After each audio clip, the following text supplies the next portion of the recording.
ભેસ્તાન ચાર રસ્તા પાસે શાંતિનાથ જ્વેલર્સની દુકાનમાં શુક્રવારે બપોરે ગ્રાહકના સ્વાંગમાં આવેલા 3 લૂંટારુઓએ જ્વેલર્સના માલિક અને કારીગરને ગળાના ભાગે ચપ્પુ મારી 6 વીંટી લૂંટ કરી ફરાર થઈ ગયા હતા। લૂંટના ગુનામાં ક્રાઇમ બ્રાન્ચ અને ભેસ્તાન પોલીસે સંયુક્ત ઓપરેશન હાથ ધરી ત્રણેય લૂંટારુઓને દબોચી લીધા હતા। લૂંટારીઓ શોર્ટકટમાં રૂપિયા કમાવવા માટે લૂંટ કરી હતી। હાલમાં ત્રણેય પોલીસ રિમાન્ડ હેઠળ છે, જેમાં વીંટી કબજે કરવાની બાકી છે। પકડાયેલા લૂંટારુઓ પૈકી આમિર શેખને ઘટના સ્થળે લોકોએ પકડી પાડી પોલીસને હવાલે કરી દીધો હતો। સુરતના ભેસ્તાનમાં જ્વેલર્સના માલિક સહિત કર્મચારી પર જીવલેણ હુમલો કરી લૂંટનો નિષ્ફળ પ્રયાસની ઘટના સામે આવી છે।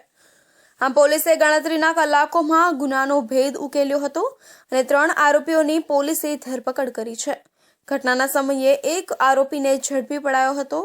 લોકોએ પકડી પોલીસના હવાલે કર્યો હતો, જ્યારે ફરાર અન્ય 2 આરોપીઓની ક્રાઇમ બ્રાન્ચ અને લિંબાયત પોલીસે ધરપકડ કરી હતી।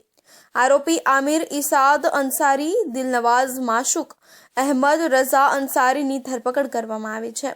ચાંદીના ઘરેણા ખરીદીના બહાને આરોપીઓ આવ્યા હતા। આમ ભેસ્તાન સ્થિત શાંતિનાથ જ્વેલર્સના માલિક સહિત કર્મચારી પર મરચાની ભૂકી નાખી ચપ્પુ વડે ગળાના ભાગે જીવલેણ હુમલો કર્યો હતો, જે હુમલામાં ઈજાગ્રસ્ત બંને વ્યક્તિઓ હાલ સારવાર હેઠળ છે। પોલીસ તપાસમાં રૂપિયાની આર્થિક તંગીના કારણે ગુનાને અંજામ આપવા પ્લાન બનાવ્યો હતો। રૂપિયાની તાતી જરૂરિયાત હોય તેથી લૂંટનો પ્રયાસ કર્યો હતો। આરોપીઓમાં આમિર ઇરશાદ અંસારીની વાળંદની દુકાન અને અહેમદ રઝા સૈદુલ અંસારી ખાતામાં સિલાઈ મશીનનું કામ કરે છે અને આરોપી Dilnawaz Mohammad Masoom Shaikh drinking water plant પર ડિલિવરી મેન છે। આમ ઉલ્લેખનીય છે કે જ્વેલર્સને ત્યાં લૂંટ કરવા પૂર્વે આ ત્રણેય લૂંટારુઓએ રેકી કરી હતી। એટલું જ નહીં, લૂંટારુઓ પોતાની સાથે મરચાની ભૂકી પણ લાવ્યા હતા। કે ભેસ્તાન 4 રસ્તાની બાજુમાં સર્વિસ રોડને અડી અને એક શાંતિનાથ જ્વેલર્સ કરીને એક શોરૂમ આવેલો છે। એ શોરૂમના માલિક શાંતિલાલ લાલચંદભાઈ શાહ અને એમનો કારીગર બંસીલાલ ગુર્જર એ બંને બપોરના સમયે શોરૂમમાં હાજર હતા।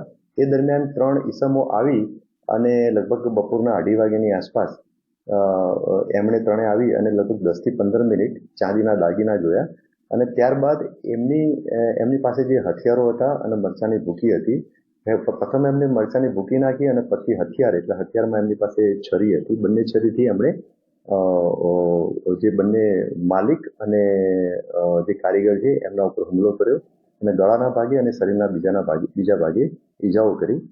શાંતિલાલ શાહ ભેસ્તાન 4 રસ્તા ખાતે શાંતિનાથ જ્વેલર્સના નામે સોના ચાંદીના ઘરેણાની દુકાન ચલાવે છે। શુક્રવારે બપોરે શાંતિલાલ અને તેમનો કારીગર બંસીલાલ ગુર્જર દુકાન પર હતા, ત્યારે આશરે 25 થી 30 વર્ષના 3 શખ્સ આવ્યા હતા। તેમણે ચાંદીના ઘરેણા લેવાનું જણાવતા બંસીલાલે ઘરેણા બતાવ્યા હતા। 15 મિનિટ સુધી આ ત્રણેય જણાએ ઘરેણા પસંદ કરવાનું નાટક કર્યું હતું।